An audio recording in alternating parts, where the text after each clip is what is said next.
আমারে মাফ করবেন আব্বা, আমি আপনার সম্পত্তির ভার বইতে পারবো না। তোরা এখন থেকে আমার হুজুর করে ডাকবি, ঠিক আছে?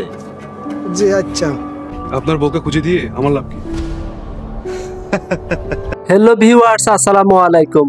ঈগল ইসলামিক নাটক ইউটিউব চ্যানেলের ধারাবাহিক সিরিজ সাহেব নামে গোলাম নাটকের 11 নম্বর পর্বটি আপনারা কবে, কখন এবং কিভাবে দেখতে পাবেন জানিয়ে দিব আজকের এই ভিডিওতে। তো ভিডিওটি না টেনে মনোযোগ সহকারে শেষ পর্যন্ত দেখতে থাকুন, এবং আপনি যদি আমাদের চ্যানেলে নতুন হয়ে থাকেন তাহলে ভিডিওতে একটি লাইক দিয়ে চ্যানেলটিকে সাবস্ক্রাইব করে রাখুন, যাতে করে আমাদের চ্যানেলের যে কোনো নতুন নতুন পর্বগুলো সবার আগে আপনার কাছে পৌঁছে যায়। পাশাপাশি আপনার নাম এবং আপনি আমাদের আজকের এই ভিডিওটি কোন জায়গা থেকে দেখতেছেন সেটা কমেন্টে জানিয়ে দিবেন, তাহলে পরবর্তী ভিডিওতে আপনার নামটি প্রকাশ করা হবে। তো ভিউয়ার্স, সাহেব নামে গোলাম নাটকের 11 নম্বর পর্বটি কখন আসবে সেটি জানার আগে আপনাদেরকে জানিয়ে দিই এই সাহেব নামে গোলাম নাটকের 10 নম্বর পর্বে কি কি ঘটেছিল।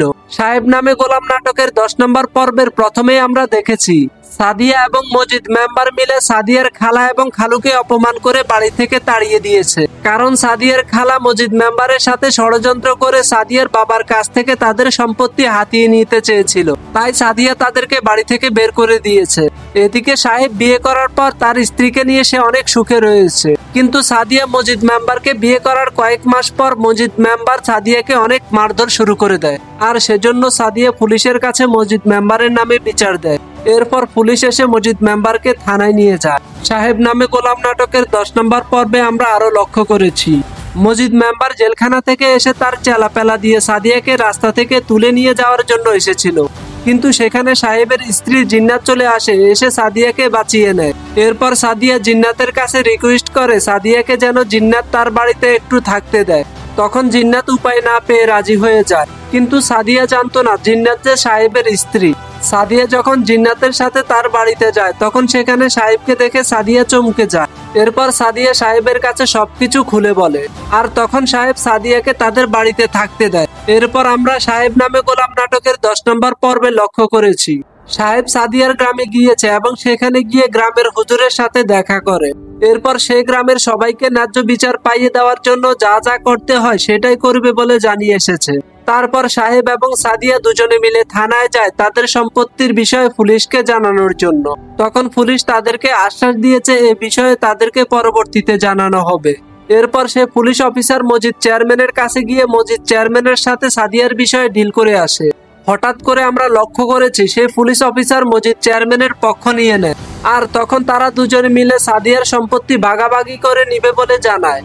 তারপর পুলিশ অফিসার সাহেবকে ফোন করে সাদিয়াকে সাদিয়ার বাড়িতে নিয়ে যাওয়ার জন্য বলে। তখন পুলিশ অফিসারের কথা মতো সাদিয়াকে নিয়ে সাহেব যখন তাদের বাড়িতে যায় তখন সেখানে মজিদ চেয়ারম্যান এসে সাহেবকে মারধর শুরু করে দেয়। তখন সেখানে পুলিশ অফিসার চলে আসে, এসে সাহেবকে মারধর করার অপরাধে এবং সাদিয়ার সম্পত্তি আত্মসাৎ করার অপরাধে মজিদ চেয়ারম্যানকে ধরে নিয়ে যায়। আর তখন গ্রামের সবাই মিলে মজিদ চেয়ারম্যানের বিরুদ্ধে সাক্ষী দিতে রাজি হয়। তো ভিউয়ার্স, তাহলে কি হতে চলেছে সাহেব নামে গোলাম নাটকের 11 নম্বর পর্বে সেটাই এখন জানিয়ে দিব আপনাদেরকে। সাহেব নামে গোলাম নাটকের 11 নম্বর পর্বে আমরা দেখতে পাবো সাহেব অনেক অসুস্থ হয়ে পড়বে, তবে সাহেব সুস্থ হয়ে উঠলেও সাহেবের স্ত্রী জিন্নাত সে দুনিয়ার মায়া ত্যাগ করে চলে যাবে। অপরদিকে মজিদ চেয়ারম্যান জেলখানা থেকে বের হয়ে এসে দেখবে সাদিয়া ভাড়া করে লোকজন রাখবে মজিদ চেয়ারম্যানকে মারার জন্য। তার মানে ভিউয়ার্স, সাহেব নামে গোলাম নাটকের 10 নম্বর পর্বের চাইতে 11 নম্বর পর্বটি আরো বেশি ইন্টারেস্টিং হবে।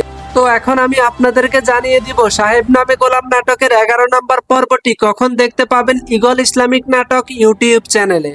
ভিউয়ার্স, আশা করি আগামী 29 অথবা 30 তারিখ সাহেব নামে গোলাম নাটকের 11 নম্বর পর্বটি দেখতে পাবেন ঈগল ইসলামিক নাটক ইউটিউব চ্যানেলে। তো নাটকটি দেখার জন্য সবাই অপেক্ষা করবেন এবং ততক্ষণ সবাই ভালো থাকবেন, সুস্থ থাকবেন। আল্লাহ হাফেজ।